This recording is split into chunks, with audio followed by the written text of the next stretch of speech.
कुछ बात अब मुल्की सियासत की भी कर लेते हैं। हुकूमत को घर भेजने का मिशन है, ऑपोजिशन का एक्शन। नून लीग की एग्जीक्यूटिव कमेटी का इजलास आज होगा।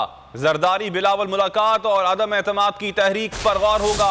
इजलास के बाद शहबाज शरीफ आइंदा हफ्ते मौलाना फजलुर रहमान से मुलाकात भी करेंगे। हमने ये इत्तेफाक पाया कि हमें इस गवर्नमेंट से मुल्क को छुटकारा हासिल करवाने के और हम इंशाअल्लाह इसका फिलफौर इकट्ठा हम इंशाअल्लाह ऐलान करेंगे।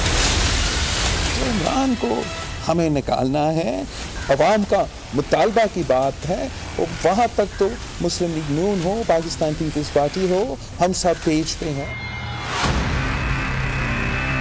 दिल जुड़ने की बातें हो गईं, साथ चलने के बड़े दावे हो गए। क्या नून लीग पीपल्स पार्टी का साथ देगी या फिर हाथ करेगी? फैसले पर अमल दरामद के लिए नून लीग की सेंट्रल एग्जीक्यूटिव कमेटी का ऑनलाइन इजलास आज होगा। जरदारी बिलावल मुलाकात और अदम एतमाद की तहरीक पर गौर होगा। जराये के मुताबिक शहबाज शरीफ आइंदा हफ्ते मौलाना फजलुर रहमान से मुलाकात भी करेंगे। दूसरी तरफ मुफाहमत के बादशाह जरदारी से मौलाना फजलुर रहमान ने राब्ता भी कर लिया। दोनों रहनुमाओं ने लॉन्ग मार्च से मुतालिक हिकमत अमली पर गुफ्तगू की। हमने ये इत्तेफाक पाया कि हमें इस गवर्नमेंट से मुल्क को छुटकारा हासिल करवाने के लिए इकट्ठा हम इंशाअल्लाह ऐलान करेंगे। अवाम का मुतालबा की बात है, और वहाँ तक तो मुस्लिम लीग नून हो, पाकिस्तान पीपल्स पार्टी हो, हम सब पेज पे हैं, और पाकिस्तान के अवाम इसी एक पेज पे हैं।